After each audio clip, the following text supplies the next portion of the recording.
We're here on this gorgeous night to celebrate the 75th anniversary of the dedication of Sarah P. Duke Gardens, and we were fortunate to be able to get honorary alumni chairs from every decade of Duke Gardens' existence, including Lib Connor, who graduated in Duke in 1939 and was actually present the day the gardens were dedicated, April 21st, 1939.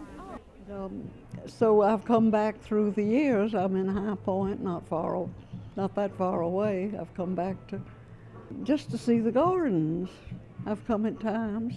My grandmother, Mary Duke Biddle, daughter of Sarah P. Duke, was a great admirer of Dr. Frederick Haynes.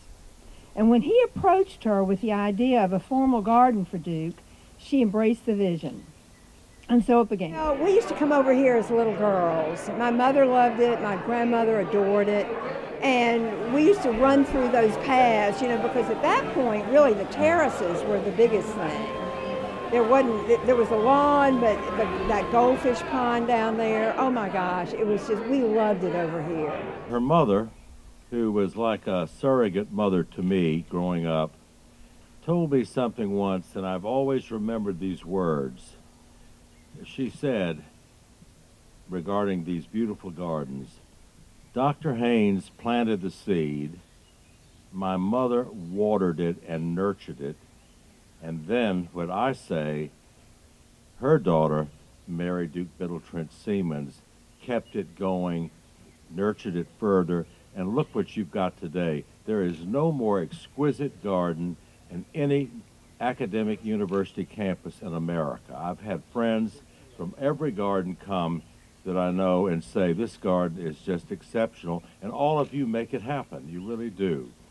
I remember it from the past because I've been here most of my life, but it's a healing place. It takes away a lot of, you think of good things, you think of healing things, and of constructive things when you're here.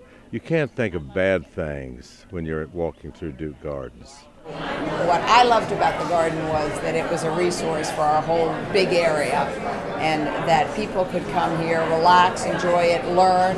I have never come to the gardens that I haven't gone back with a, I want this, or where do I find that kind of moment. So for many people it's just relaxation, other people it's educational.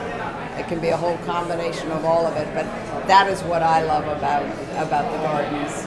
I know that if I say the gardens has never looked better, I'm only saying what has occurred to each of you tonight. So I would like to rededicate Duke Gardens for the next 75 years.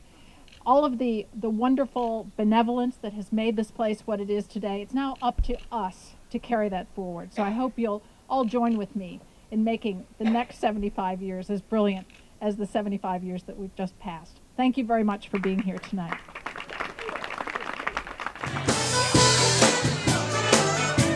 This is a wonderful occasion. It's to be able to honor the people who made this such a fabulous place. It's a great thing for us, but it also makes us think about, as we do constantly, how we can continue to make it better for the future. And that's really my focus as the chair of the board, is what do we need to do next? How do we get people to continue to support the gardens in the way that the wonderful supporters of the past have done? So I like the idea of historical continuity and the consistent improvement in the visual at the gardens.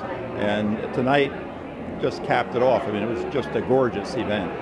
We met in 1941, and we weren't allowed to leave the school grounds. So she would come from East Campus and we would meet in the garden.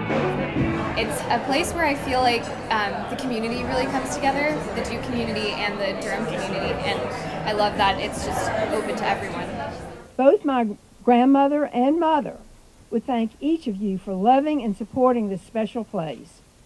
So on behalf of our family and the Mary Duke Biddle Foundation, I want to thank all of the garden staff, past and present, as well as all the others who have played a role in creating this treasure.